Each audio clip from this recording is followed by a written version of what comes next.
Yeah. Hey, we're live. Sorry. I apologize.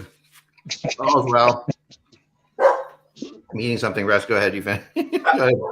We're going to talk about the NBA playoffs for a minute because there was a play that I'm surprised it doesn't happen more often, and there should be like a bigger suspension as a result. So Gary Payton Jr. is up in the air as a guy, Dylan Brooks.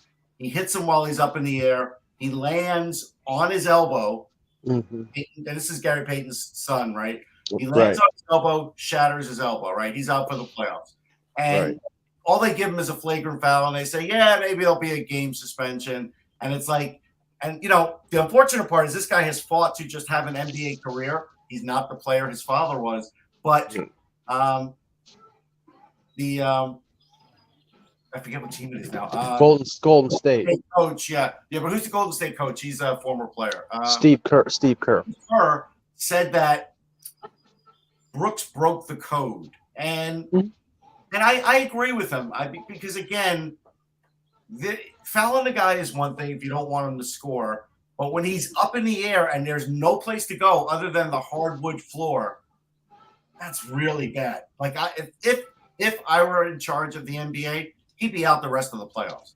Honestly. Well, along the lines of how rules and penalties are sort of, I mean, not a perfect science when it comes to either in the NBA or Major League Baseball. Yesterday in the Yankees Blue Jays game, the Blue Jays used their one appeal on a particular, I think it was a play at first base. And they lost their appeal. They lost did the video review, and they lost it.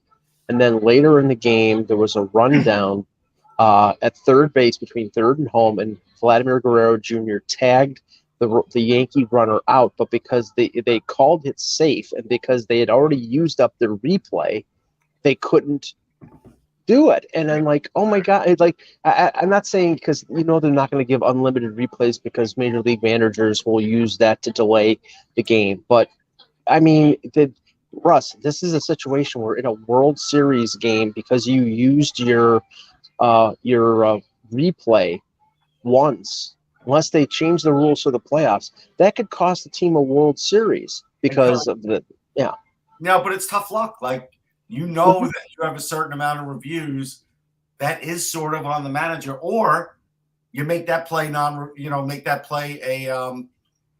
non-challengeable play and leave it up to the umpires if it happens more often. Those are your only two choices. That's it. Now, I want to talk about the subjectivity of the officials after we start the show, because there was over the last couple of days there was a couple of things that are just completely ridiculous that we need to talk about. Yeah, move on. Okay, here we go. Ready? Yep. All right. Hello, Hockey World. May the 4th be with you. It's May 4th, 2022. I'm Darth Vader in Toronto. I'm Russ Cohen. I like Star Wars. I just don't get that crazy. You're worse. You're like Palpatine, Mike. I'm Eklund, and you're watching HockeyBuzzcast on HockeyBuzz.com. This is the podcast that comes every Monday through Friday, even without a lot of sleep, to fill you in on the comings and goings in the hockey world. And I'm letting the hate flow through me at this moment right now for the officials, because we might be joined later on by our Minnesota Wild blogger, Dan Wallace, to talk about tonight's games, but a little bit. But let's start with Mike, who has to. Okay, because we talked a little bit about it yesterday, but you had two what I would say borderline suspendable plays that occurred on night one of the Stanley Cup playoffs. One, Kyle Clifford, who hit Ross Colton from behind. Colton was bloodied, but he stayed in the game. Clifford got a 5 in a game for boarding and then got suspended for a game by the NHL yesterday. The other one was Jared Spurgeon, who cross-checked, and I don't remember what St. Louis player it was, but cross-checked a Blues player on the ankle, on the back of the leg, which, I don't think the intent there was to give him a black and blue mark. I think the intent was there to break his ankle. He got a $2,500 fine. So we know that the officials are subjective, but they're just so, and the departments of player safety and all the other things, we know they're subjective. They're just bad at their decisions. And yesterday, now I don't think it's going to turn the course of the series, Russ, but in the Rangers Pittsburgh game, in a 3-3 tie, late in the third period, it was Capo Caco who cut in in front of the net. The defenseman pushes him into Casey DeSmith. Pushes him in. Dumoulin pushes him into the goaltender. So by doing that, Caco is not responsible for knocking DeSmith out of the crease. It's Dumoulin who's responsible. Then Caco has the foresight to backhand pass it to Phil Hedl, and Hedl puts it in the net, and they call it no goal for goalie interference. Well, who the was responsible for the goalie interference? It was Dumoulin. Right. Yeah, so that was a bad call. I will mention this. I spoke to a referee last night, but in the past we talked about how defensemen now are doing this as a play, basically pushing players into their own goalie to negate goals. We've seen this. Yeah. The thing about this call that made it really egregious to me is, and this is what the referee told me too, it's a basic hockey call too.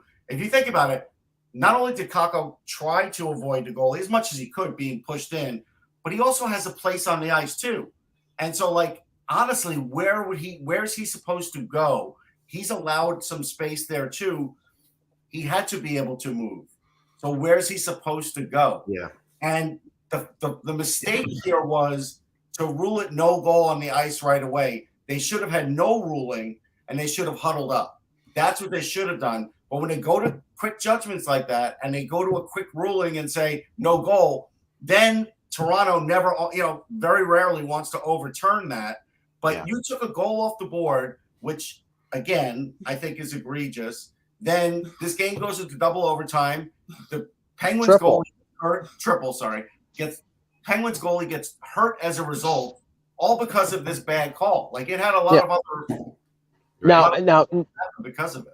Now, in spite of the fact that Pittsburgh won, and like I think I predicted the Rangers in 6, so I didn't predict the sweep. Pittsburgh's a veteran team with a lot of Stanley Cup rings, and I'm sure they're better off winning that game than losing it. But the fact that Casey DeSmith got hurt, it wasn't cramps, it was a lower body injury.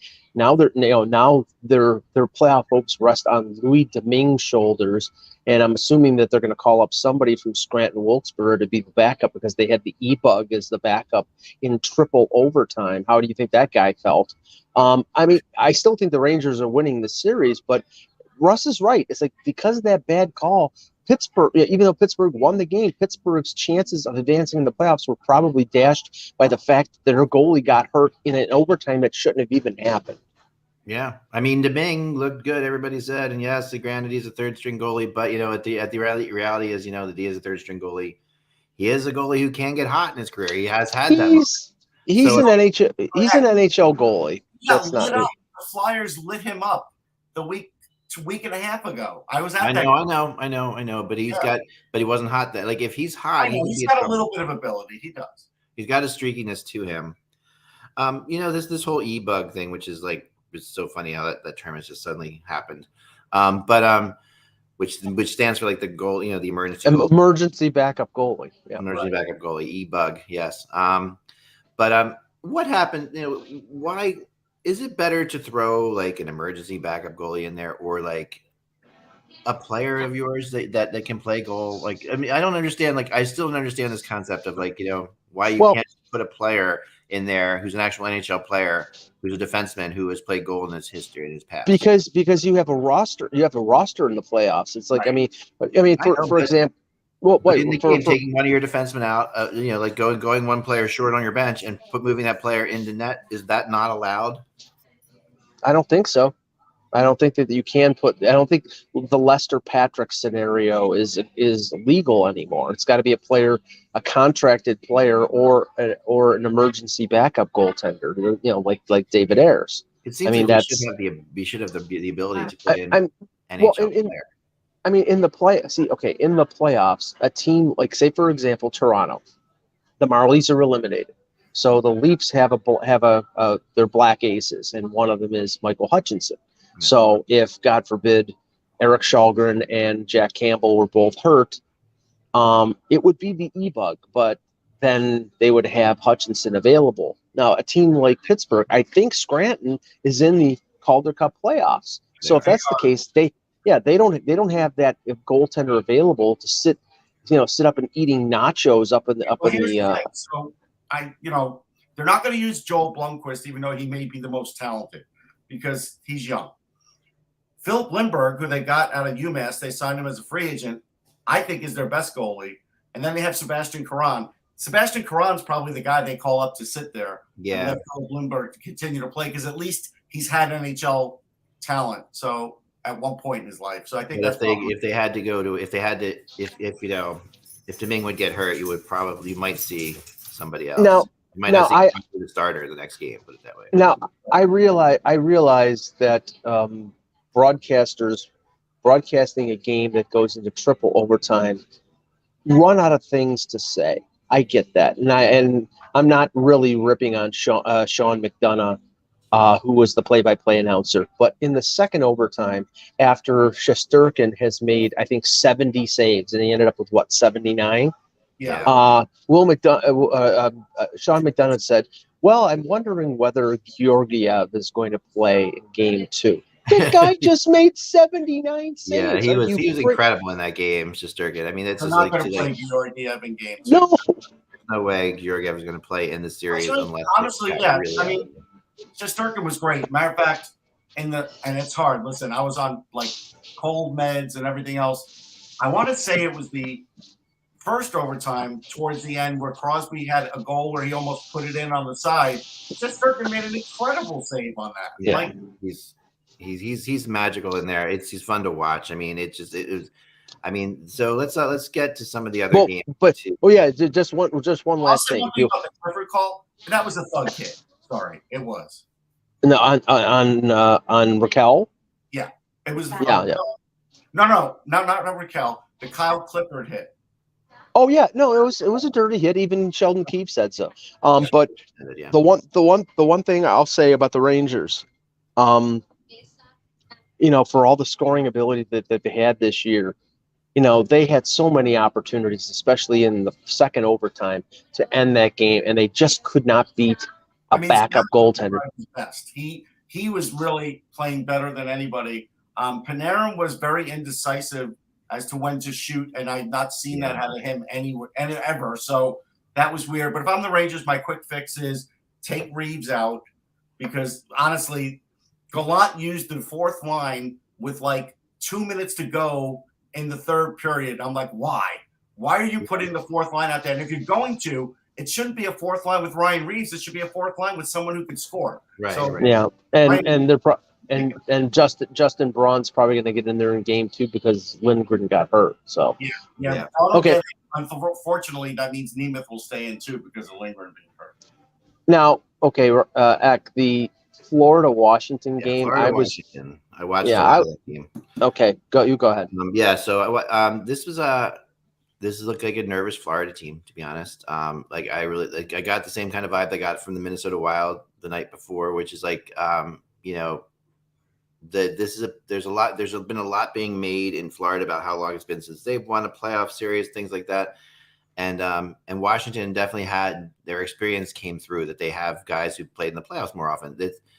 You saw the Capitals playoff guys do the playoff thing, and they did it really well. And they managed to keep, so the Florida, like Minnesota, played hectic, like they play like a frantic type style, which I think not to their normal game. And undisciplined. I saw, and Mason Marchment, who I like and I've always talked about because of his history with Toronto and the Marlies. He took a stupid penalty. I think it was early second period, and they were doing that. They were running around. They were I think agitated. I think they were frustrated because they were up 2-1, and then all of a sudden Washington came back and didn't sort of fold. But I will say this, as I feared, Ovechkin was nowhere close to being the Ovechkin that we know. I mean, he had one assist in the game. I think he's I think he's hurt, and I mean hurt He's a big more part than of the game-winning goal, though. I mean, he made a really Well, nice. okay, that play is an infraction. He held the player. Yeah, I agree with you on Actually that. held the player. Everybody's like, "Oh, look, he created a pick." No, he created a pick because he held the player and fell on top of him. Yeah, I mean, I think that it also like the tuning into the game. Like I went with my family. We usually go to this bar. Well, first off, what do you think about that play? I agree with you. I'm with you 100%. I mean, I thought that too, and I was kind of shocked because you're seeing of all these calls being made throughout, and that leads to a goal, like a game winning goal. I mean, it's if you can get away with it by Ovechkin, it's a nice play, but I mean, he makes a nice poke on it, but then holding the player to give to give what's his name, Kuznetsov a chance to open lane, open lane. That there's no question about that. That was no, I'm with you 100%. I thought now. I came into this game with about a minute in because we went to this bar where we go to watch playoff games a lot, and so I tuned in and they're on Washington's on a 5-on-3 like a minute into the game, and that kind of thing. This kind of stuff is exactly what I'm like, man. That's exactly what Florida, who is an emotional team riding a wave of being in the playoffs, did not need. That played into perfectly the scenario that the Capitals wanted, which is to take the crowd out right away. Just to take that initial buzz away, and they did that. And and even though they kind of killed off that power play and until the very end of it, where they scored right after the power play, I think it was. It's just that really set a tone. I thought Bobrovsky was good. People in the chat were ripping on him. I thought he was. I thought he was spotty. I thought he made a few good. He was good enough. I felt like that play had a big impact. I think what Eck was saying was true about the Washington veterans, no doubt. Yeah. You can pat yourself on the back. Vanacek had a good game, so that was a big deal. But I don't like the Ovechkin play because it really was a pivotal play. And again, it does lend to the when the fans say, "Hey, look, he gets star treatment." It's hard to deny that. Yeah. And someone pointed out, because I was concentrating more on the Rangers game, that like midway through the game, Tom Wilson had only played 3 shifts. He scored a goal, but he'd only played 3 or 4 shifts, and I don't know if that's indicative of him being hurt. I didn't see anything after the game. He did get injured, but they haven't given an injury update yet. Right, and if that is a big. Yeah, because they need him to be the bull in the china shop that he can be, and if he's hurt, he's not going to be that. Like Washington definitely is way more physical than them already. And if you put this, I think that the Capitals. I didn't get a sense that I was nervous about nervous about the Panthers in this series though from that game. Like I didn't get that. Like normally, I really felt as if that the Panthers will be fine. Yeah, just like I'm not nervous about the Rangers. I'm not nervous about the Panthers. I mean, I tip my hat to the Capitals and to the Penguins, but I still don't think either one of them are going to win that series. The weird thing about this is the one thing I want to mention about the Rangers Penguins thing that kind of struck me. This is just me personally. I'm sure, and maybe Russell will get this too. Is that there's usually a lot more what I would call Patrick Division playoff series than we have this year. Like we only have the Rangers and the Penguins. You know what I mean? Right. It's just funny, like to not have the Flyers, Devils, Islanders in it, and then the Capitals be playing down in Florida. It's just a weird kind of like. Yeah, so there's like a disconnect there, but I'm used to having like 2 of those. It's like the old like the Adams division. Like you need your Boston, Montreal, Toronto series. Like these are the old divisions of my youth. Like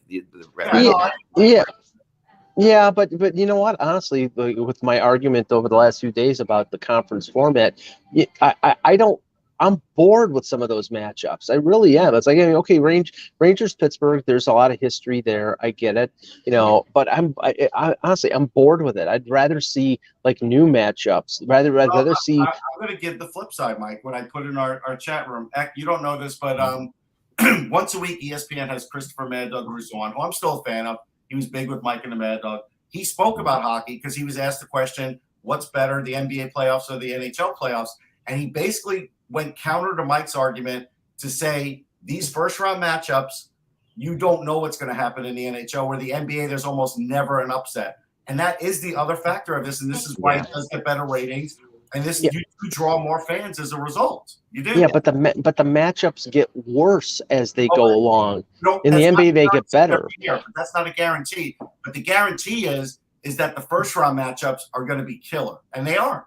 Yeah, you have a really good first round, okay. So moving from the Panthers, we got other things I want to talk about too.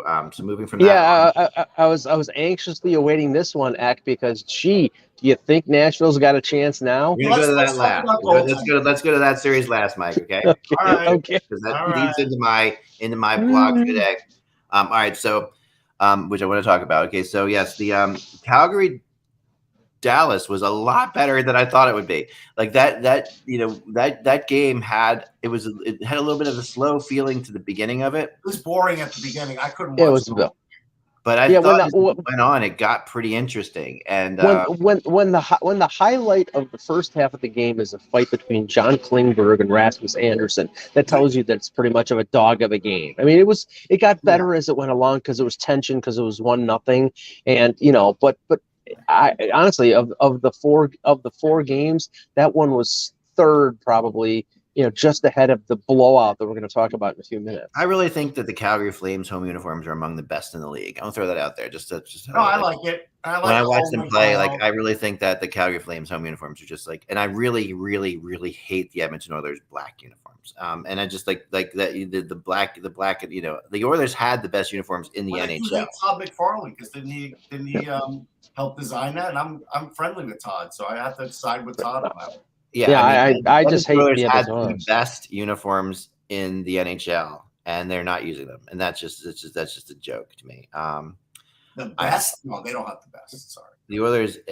Not a chance in hell. But the best. Okay, sorry, I have bad eyes. I'm not the best. But the best uniform in the NHL, eliminating the team that I cover, to be fair, is the red Chicago Blackhawks jersey. That is the best. It is very good, and I agree with you. I'm not disagreeing with that at all. But I think that to me, the blue and orange, the Wayne Gretzky away Edmonton Oilers jerseys are my favorites of all time. But okay, so that game. Was that your favorite in 1987? I don't think so. Yeah, it was. Yeah, it was a favorite uniform. Not my favorite. I'd like to wipe my rear end with it, but okay, go ahead.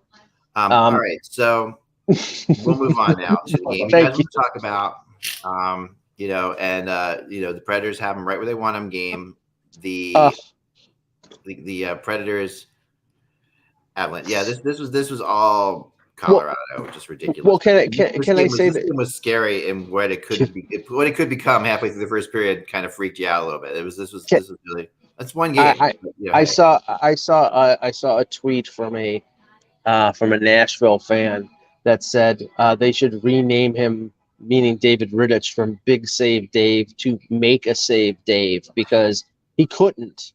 And that was I was watching this game from afar, and I kept checking on ESPN Plus just to go to the other channel when I was watching. I think it was the overtime of Rangers and Pittsburgh, and it's 3-0 with 6 minutes into the first period, and 5-0 with 15. I mean, come on. It's beach ball time. That's what it was. He couldn't stop one. I mean, Eck, I read you all the evidence on why Rittich was going to stink, but I will tell you this. Colorado knew it, and Colorado overloaded and went right to the net as much as they could, because they knew all they had to do was get in tight shots on Rittich, and they would have wide open nets, and they did. They were laughing at a couple of those goals. They were so wide open. They buried them early. It was a first round Mike Tyson knockout. This was Colorado taking out their playoff frustrations on the Predators. Clearly, this is the Colorado Avalanche from last year. That the last couple of years they came out and they looked phenomenal, on all levels, no questions about it. And like I said, the Preds had to win game one to win the series. I felt so. I still, so I feel that this is a bad spot for them to be in. I don't know, I'm still going to stick with my Preds and 7 pick right now, but I really you're going to stick with that. Oh yeah. Wait a second. You said if they won yesterday, you would go Preds and 7. If they lost, you would rejigger. Yeah, and so you're still I'm you're telling you, sticking. I'm staying with it. I'm staying with it because of what I'm going to show you now, which is not ironically this blog I wrote today was not about that series. It was about the Toronto Maple Leafs series with Tampa, but it was more. I'm stunned. So I have been on this kick for years, and I've done these stats quickly that that there's a curse to winning a playoff game by 4 or more goals. Oh my God! No. Check this out. This is give me this is hours and hours. We're watching Hours and hours of work. Okay, so give me and there's something to this. It's not what you would think it is. Okay, and there's some interesting things on this. Okay, over the years, I've noticed that when a team gets blown out in a game, they tend to come back and win the next game in the playoffs, and it's always surprising because it's just like 48 hours later, and yet there they are. They're back in, or it's a really close game. It's a lot of overtime games that follow these things. So I just wanted to know. So I went through the last 10 years of playoffs, which is 1,000 games, to get to the scenario of how many times a team wins by 4 or more goals, and then what happens in the next game if they're unless that game, of course, is like an elimination game, in which case there's no next game. But in that series, so only surprisingly, there's only been 84 games in over 1,000. So that's only about 8% of the games that are 4 goals or more wins in the playoffs. So playoff games are tight. They're three goals. Because 3 goals are often 2-goal games. 2-goal games because you have the goalie out or whatever. But 4 goals to me is not like a goalie pulled game. Usually like 4 goals is a blowout because you don't usually pull your goalie when you're down by 3 and give up another goal. So 84 times. What percentage of times do you think, that the team that was blown out by 4 or more goals bounced back to win the next game? Well, since you're pointing this stat out, it has probably a high percentage. Probably I'd say in the 70s. No. It's not that high. I'm going to go 53%. Yeah, it's 56%. Okay, so it's not like it's not, which is high when you consider that 48 hours ago they lost by 4 or more goals. Oh, that is high. I mean, to that same team, that exact same team in the playoffs, and I mean. Another thing about that. So what's interesting is how many times after a blowout, the next game goes to overtime, which is crazy because that's 24% of the next games go to overtime after a blowout. So quite often after like a 4 or more blowout, 20% of the times you go to overtime. How many times after a blowout is the game a 1-goal game, like meaning overtime or just a 1-goal game? It's 44%. So you go from these blowouts to these really tight games in general, and that's really how it has played out. Well, there's one difference here. There is one difference. Go ahead.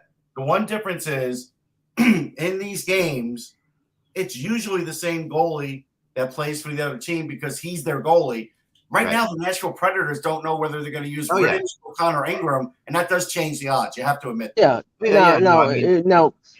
I mean, you said you wrote the article regarding. Oh no, I wanted to go to 5 or more. So I went to 5 or more. Interesting. I do find this interesting. I just want to do 5 or more to see what 5 or more changed it. You know what I mean? No, but I'll go. I know. I'm trying. It's different, of course, but give me. I'm trying to talk about the point of the article that you wrote about, which was Toronto and Tampa, and the fact Vasilevsky is playing Game 2 like he played in Game 1, and the fact that the statistic that came out is in the last 2 years he's 14-0 after losses. So yeah. But the thing is, it's because it's Andrei Vasilevsky. I don't care. He's the best goalie or the second best goalie in the world. So of course, the team is going to bounce back, and he's going to bounce back because they've won the cup twice. That's like anybody who would think they would. I mean, obviously this is a tight series. I mean, and the thing about this is playoffs. Are usually good teams. You don't get that many teams that get blown out in the playoffs. Like there's usually, so you usually do have good teams. So it's rare that see a blowout. It's just there seems to be, and one of the things I really wanted to know is like why this was this because teams, let down after they blow a team out, or is it because teams that get blown out pick it up? I think it's because the team that gets blown out picks it up. I agree. I thought that was the case, but what was interesting is I went to there's 17 instances in this whole scenario where a team would blow out a team and then the next game have a chance to eliminate that team. And in that scenario, which is like later in the series blowout, so like, game 5, game 6 blowout, and then that series, like 80% of the time, the team that blows out the team will go on to eliminate the team, which shows me that, when you're blown out and then you're facing elimination, that's trouble because it's mentally.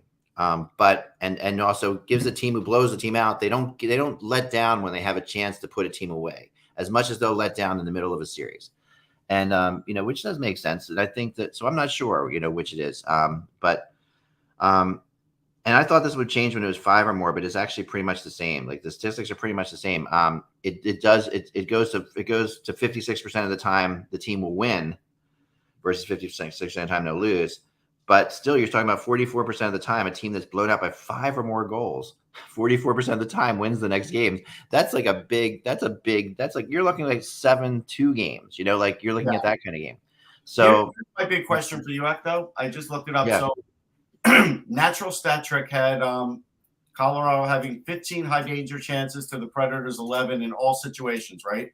So regardless of the goalie, the defense was letting the team down too. And you saw that in the first period. Yeah. So it's a combination now. So even if the defense picks it up, and even if you use Ingram, who's a better goalie than Rittich, is that enough? The Preds are still going to actually have to score. Yeah, no, the Preds are going to have to score. I'm glad they got a couple, at the end of the day yesterday. Yeah. But the reality is, honestly, this is obviously Colorado's series to lose. It's just a matter of whether or not, the Preds can get any momentum going. I think that, and I think that when you see the blowout scenario, Colorado could turn around and blow them out again. But, the reality is that after blowouts, you tend to have really close games, and I think game two will be telling. Game 2 will be telling. I haven't yet gone through the whole thing. I stick with it. What was that? Abs in 4, I stick with it. Okay. Yeah. I don't care if Saros is coming back. If they're down 2-0, I've seen Saros in the Stanley Cup, and I think he's a little better now than even then.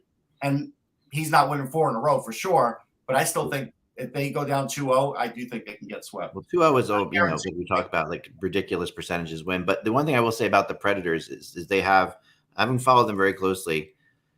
They are a team where that instance of until you lose at home, it doesn't matter type thing matters with the Predators a little bit more, because the home ice advantage, the Preds have fallen down 2-0 and tied a lot of series at 2-2.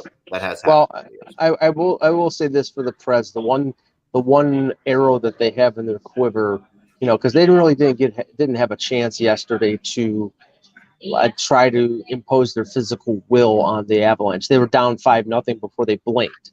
In game 2, guys like Tanner Jeannot and I don't know if Borowiecki is healthy, but they have 3 or 4 really physical players that go out and crash and bang, and they really have to do that. I think that's their only hope. Is crash and bang. I was just going to say, sorry to interrupt. They're going to do that, but they still have to keep up with the Avs, and I don't know if the Nashville Predators can keep up with them. I don't think they can, but I think they can slow them down to their pace, and that's what I'm talking about in terms of being physical. Because a period or two, I don't think they can do it for a whole game. Yeah. Well, probably not. Then they're going to have to rely on their, what I would say below average goaltending to keep them in it. Yeah. Because honestly, if I'm coaching the Avs, I'm like, what we did last game, we're gonna double down on this even more this game. Oh yeah. Because they're goal rush them. Yeah, because they're gonna have a goalie with either no playoff experience or a goalie who just got killed the last game. Either way, we could take advantage of this game early again. And I think we can try it again. And that's what the Rangers are going to do against Pittsburgh. That's why they won't take Ryan Reeves out of the lineup. They'll put Ryan Reeves and say, go to the net.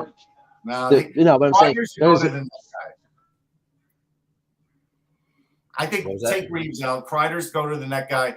Look, you can put Gauthier in and put him to the net. At least there's a chance he can deflect something in. Ryan Reeves isn't scoring anything.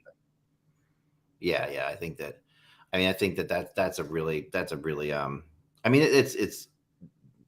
these are all. The Predators are in a tough spot. Obviously, they're in a heap of trouble. Look, they were in trouble with a good goalie. Like we knew that. Oh yeah, they're facing a team that is just absolutely. The the difference between Colorado and say Florida is Colorado has a lot more playoff experience. Colorado's won playoff series, in the recent. They have lost them too, but they still have they're better suited for the playoffs than Florida is in a lot of ways. Hey, I want to interrupt for 1 second. Tell Joe Morello, show me the video where Kakko is trying to barrel into the goalie. That's what I want to see from you. Tell me where he is. He tried to avoid the goalie, but he's being pushed. I watched the video 3 or 4 times, and all I can tell you is that he's cutting to the net, as he's cutting, laterally. No, I know. Let me finish. As he's cutting laterally right to left, Dumoulin pushes him forward, and that is pushing him into the goaltender. So that, like I said, the responsible party for the goalie interference was Dumoulin. That's why the call that they made was a bunch of bull crap. I don't know what they're doing. It's so subjective, and I think they see the goalie sprawled on the ice, and they say, okay, that's goalie interference. But you have to factor in who's responsible for it. Yeah, all I'm saying is don't be so quick to call it no goal. Huddle up and talk about it for a while. I mean, listen, to argue the other side, I mean, I think the goal should have counted, but to argue the other side of it is not that hard to do, because he is running right at he is charging, and as a goalie, like, I don't know what I would do in that situation to do anything differently, and I don't know what Dumoulin honestly should do in that situation either, because he's got to play. Push the player. He did that on purpose. He's got to. I don't know but he's pushing him to try to. He's not trying to push him into his goalie. He's trying to stop him. So he's no.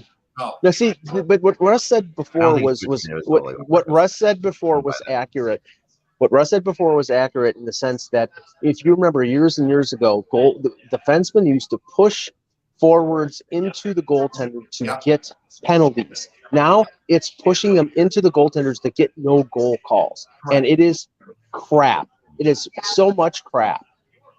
I don't buy that. I don't buy that. What do you mean you don't buy it? I don't buy they push him in to get a no-goal call. I don't think you're thinking that way when that play's happening. I don't think you're thinking it's a one-on-one thing. Why doesn't Dumoulin just let up and let his goalie make the save then? Because he's sticking with he's trying to stop the guy until the very last second. He had his back to him. There's no possible way he could stop him. He had his back. And Eck, as a last resort, he's beaten. Kakko has position on him. He's going around him. He's going to get a chance. What do I do? The only hope there, push him into the goaltender and hope for a no-goal call. Push him, but not push him into the goalie hoping for a no-goal call. I get that. I get that he's pushing him, and I get that that could mean pushing him into the goalie, but it's not push him into the goalie to get a no-goal call. That I don't see. I don't see that as the case. All I'm saying is change the way you're calling it so you have more time to review it.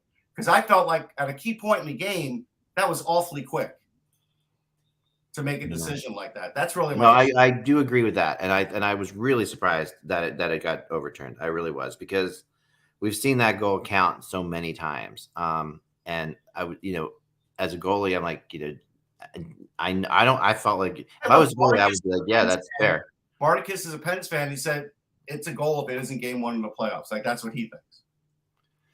Yeah, thank you. It's like game 1 in the playoffs, you don't want to end it on a weird controversy, but you kind of did. I mean, if like not giving it a goal is also a way of ending it on a controversy. Now we should before we talk about the game 2s, we should talk about the news that came out of New Jersey today, because I thought that it's based on what we've heard and seen over the last couple of weeks, it sounded like Lindy Ruff was going to be the man out, but now Nazardine and Mark Recchi are fired, and you wouldn't do that if you would just fire everybody. If you were going to fire Ruff, I talked about this. I said this was where it was heading yesterday. I really and I'm puzzled. Yeah, I mean the ownership likes Ruff, is what I've been told. And that's clear now. Yeah. And then they believe that it was goaltending, and they also were blaming Recchi. I don't know if I mentioned that on the show yesterday, but you didn't mention that. Why? What did Recchi do? I honestly can't tell you what exactly they're blaming Recchi for, but they are, I guess, probably the power play. Okay, but all right. I don't know. I saw some mention online that there was sort of like essentially Recchi was undercutting Ruff's power That was the reason why. And Nasruddin was their interim coach, so it was a little surprising that they would have kept him around. But I guess he's a good assistant. But if Recchi was sort of usurping Ruff's power, I mean that would probably be a reason to move on from him. I don't know. If you're Ruff, did you really? I mean, if you're Lindy Ruff, I mean, is that can you let that? Can you actually let that happen? In a way, I mean, Recchi's can't be. I mean, Recchi's not an undercutting thing. Could Lindy keep his job and watch the other two guys get fired? Yes, absolutely. No, absolutely. I agree with that. But I'm saying what I'm saying is I don't think that Lindy Ruff cares about what Mark Recchi's doing as far as undercutting him goes. Like, what do you mean? What do you mean? Okay, a coach operates on his authority in terms of the direction of the team, and if there's an assistant coach who is usurping that, who is like saying, "Oh no, don't do that, do this." But I don't know if this is true. I don't know if this is true or not. I don't think. I know Recchi pretty well. I don't see Recchi as that kind of character. Well, okay, and even so, even if they just blame Recchi on the power play, like you said, bottom line is, if Jack Hughes doesn't endorse Lindy Ruff, does Lindy Ruff get to keep his job? I probably not. That's what I think too. But I think that gave the owners all they needed. I think the owners wanted him to keep. I think that gave the owners all they needed. I think the Hughes endorsement kept Lindy's job safe. Yeah. Jack Eichel endorsed Ralph Kruger. Remember that.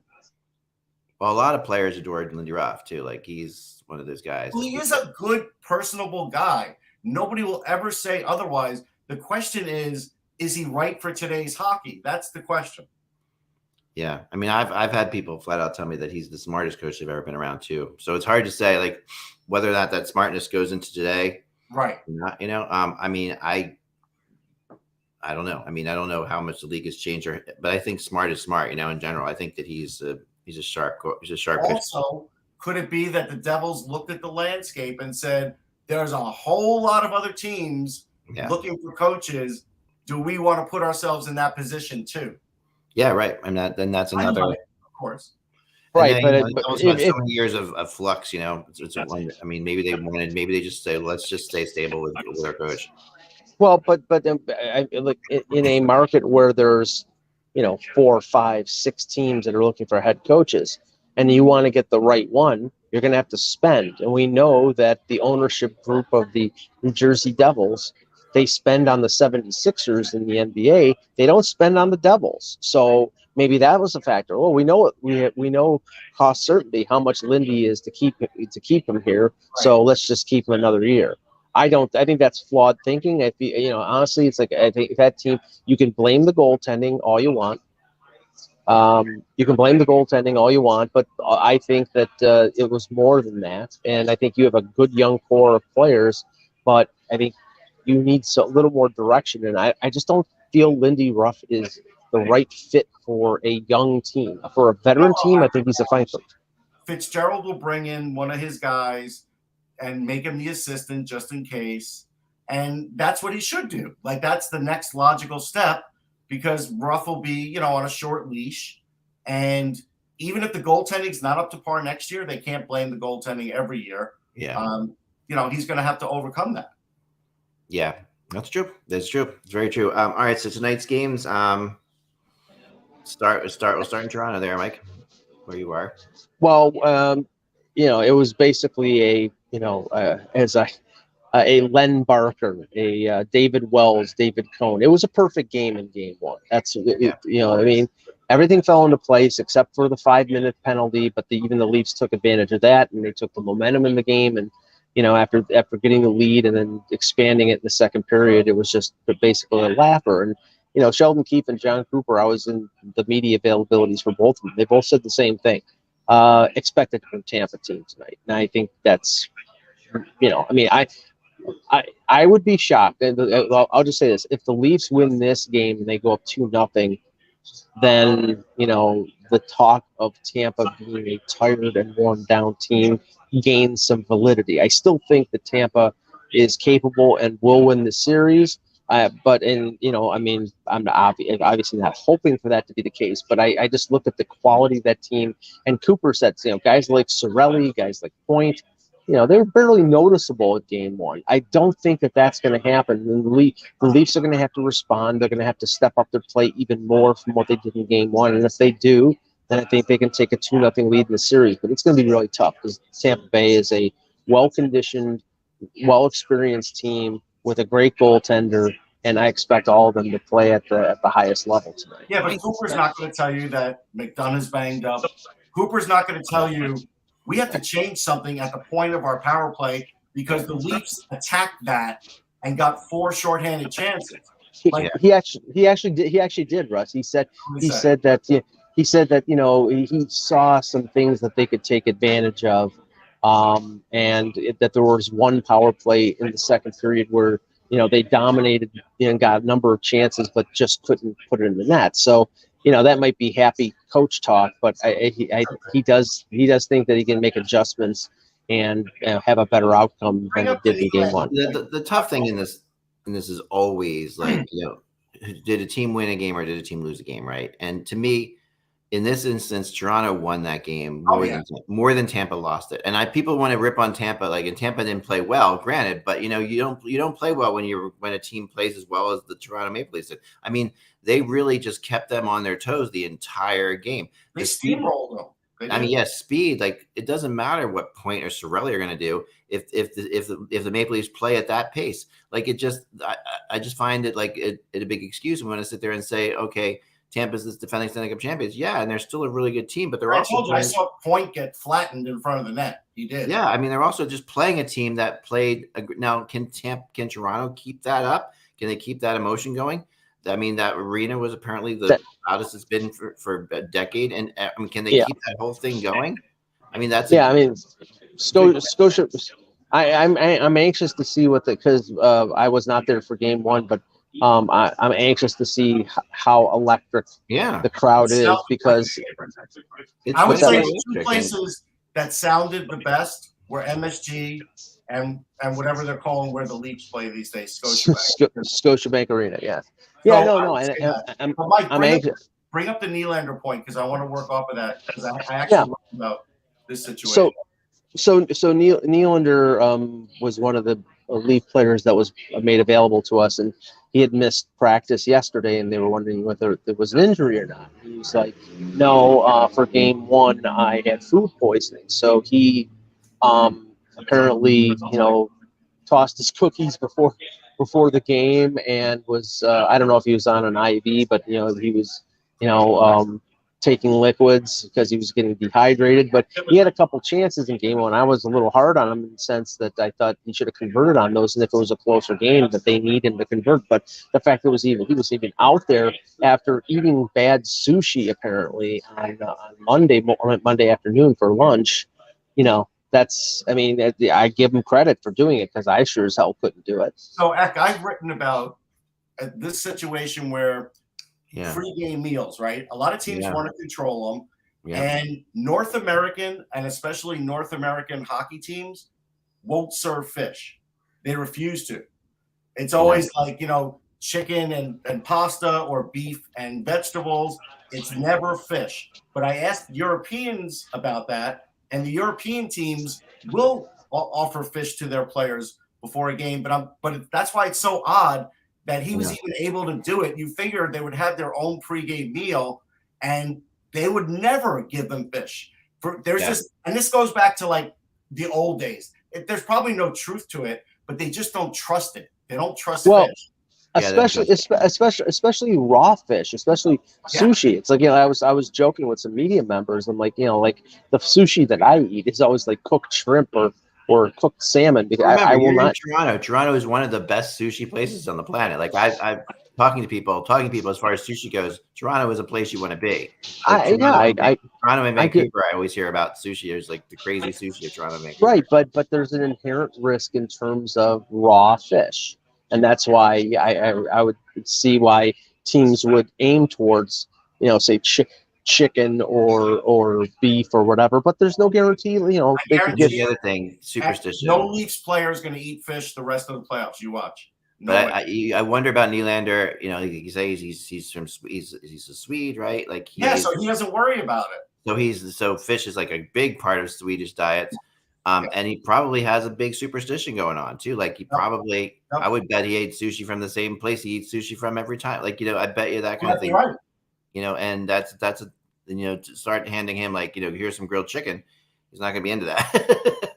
I mean, everybody has their own like food superstitions. Like I've gone playoffs eating and just like eating, like I used to have a cornbread like muffin before it was the weirdest thing. Just because my team never lost, and I kept eating cornbread muffins all the time, just stupid things like that. The funny thing is that the Leafs were on the road, they would all have the same meal together. Yeah, they would. Because they're at home, they didn't. And you're right, but even at home, a lot of teams make them eat Sometimes together. they control it. Yeah. Yeah, it was kind of surprising that they didn't. But I don't know. I think Nylander will bounce back though with a big night. I mean, he didn't look bad in that game. He just didn't convert. Yeah. There's no question about that. All right, so the Minnesota St. Louis game. Word is that we're going to see Marc-Andre Fleury again. Yeah, I don't think they have a choice. Do you really think they have a choice? No, I think this is the right move for game 2. You could pull them in game 2, obviously. Yeah, I mean, if they lose again, go to Talbot in game 3. I think that's what you have to do. Yeah, I think so too. But I think if you go to Talbot now and both goalies lose, then you're sort of in a bind. Screwed. Yeah, you might as well, you can't sit there and blame a guy who they didn't score a goal for. Like as a goalie, they got shut out. But if they converted on 1 or 2 of those power plays, I think it's a different game. Oh yeah, totally. But just going against like what I said in terms of regular season records being meaningless when it gets to the playoffs, I believe in that. But when you're 9-0-1 against a team and then you win against them in game 1 like St. Louis did, then that's got to be in the minds of the Wild.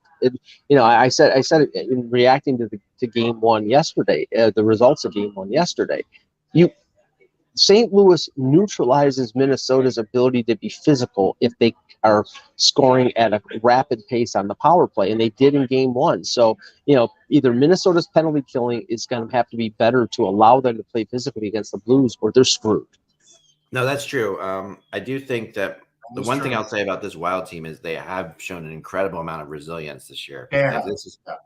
This team set a record for, I think they scored 12 times when they pulled their goalie.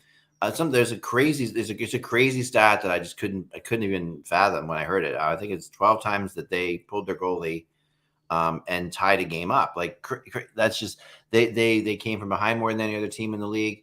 There's a lot of heart on this team. I was trying to get our guy Dan, who's going to be on with us probably later in the week because he couldn't get out today. But I wanted to get him on there to talk about it because I was talking about it. He said, yeah, there's just something special about this Wild team that makes him not super worried yet. But at the same time, when you have the whole situation, this is St. Louis team is really good. I mean, these are 2 really good teams. We had a Wild reporter on a show that I do, and he actually said the same thing. Their bounce back ability has been great. Yeah, and I think if they get Fleury a lead, that changes everything as well. Like Fleury is definitely the thing about Vegas.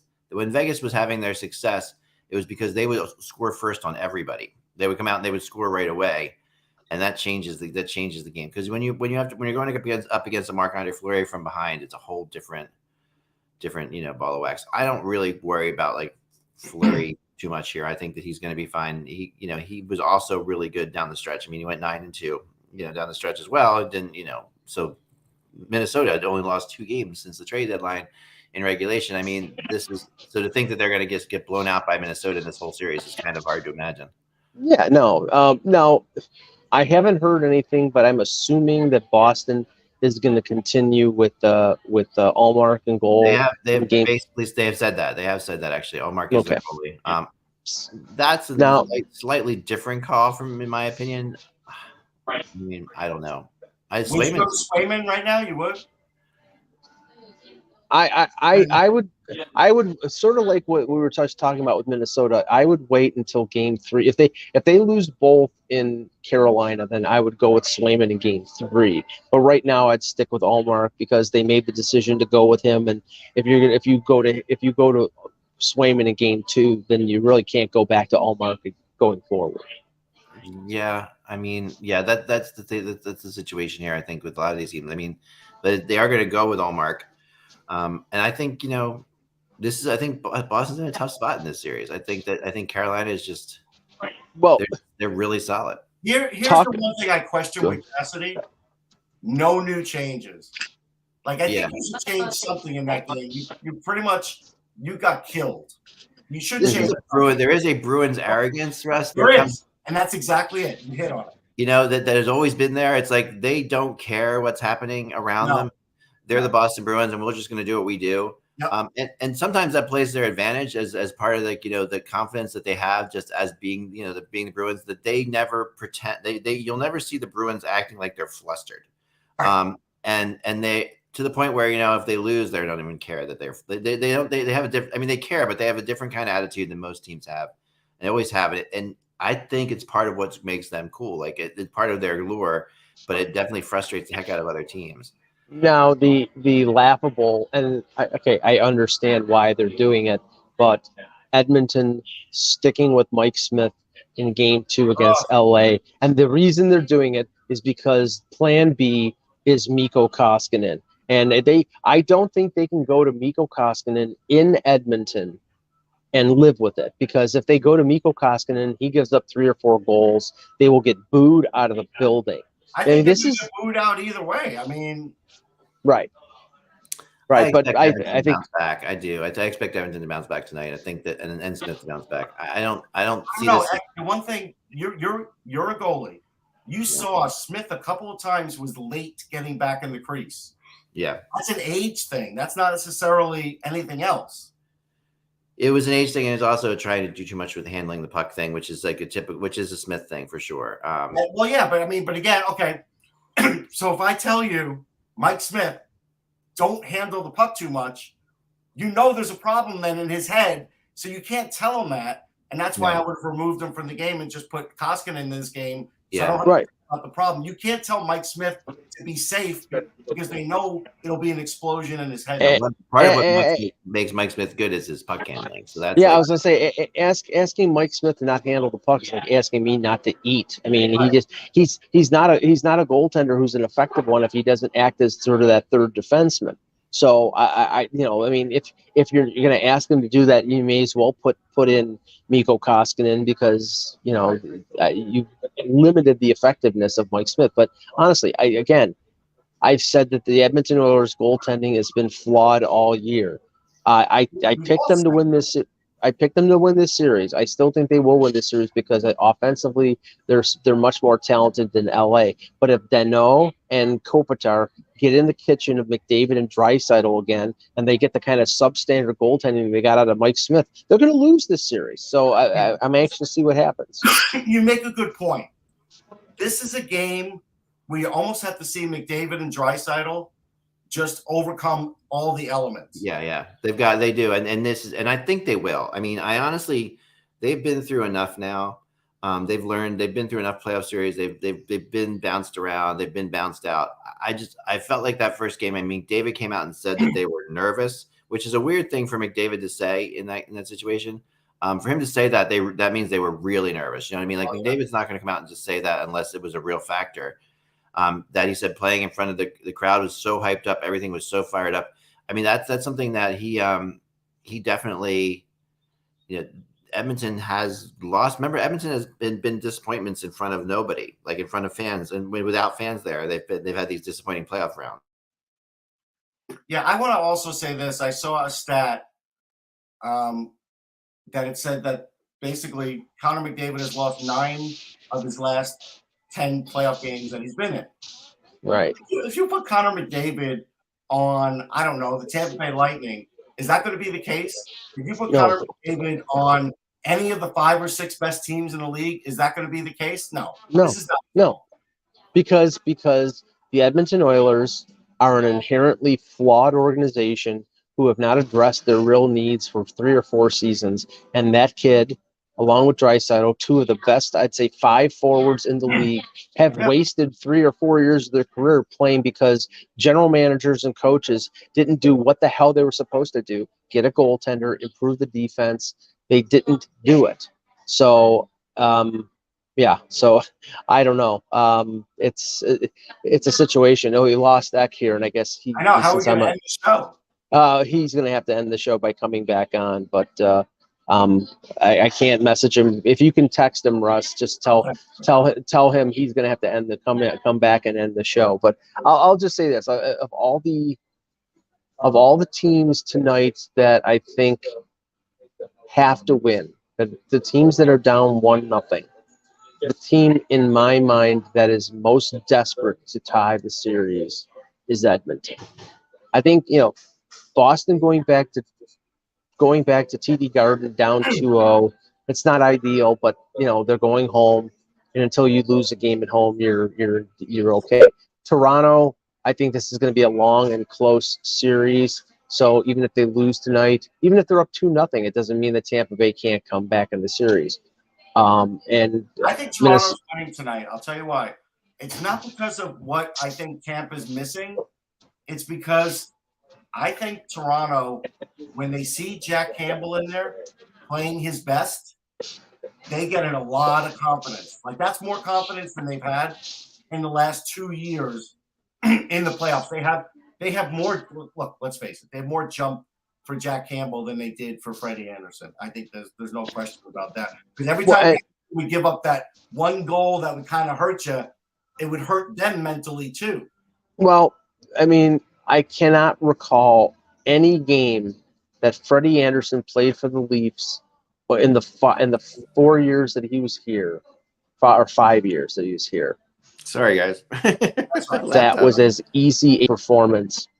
That was as easy a performance as Jack Campbell had in Game 1. He made a few good saves. I think it was 24 shots he had to shut out, but there was no performance that Freddie Anderson had in those 5 years in the playoffs that was as easy as the one that Jack Campbell had. None. Do you believe that they have more confidence for Jack Campbell than they did for Freddie Anderson? I think they do. No, they don't. It's not confidence in Freddie Anderson. It may be confidence overall in the team defense, because their defense sucked for 3 of the 4 years, or 4 of the 5 years that Freddie Anderson was here, in the 5th year he was hurt. I think the victimization of Frederik Andersen in Toronto is ridiculous, because their team was so ridiculous. Just look at the numbers. It's not. Oh, it's proven, Mike. It's proven. Okay, look at the year that he had in Carolina. That's all I say. Yeah, but all right, playoffs. Let's end it. Yeah, we're gonna end it here. All right, folks, that's all the time we have for today. Remember, without the buzz, it's just hockey. Enjoy games 2 tonight. They'll be a lot of fun. We'll be back tomorrow to discuss. Take care now.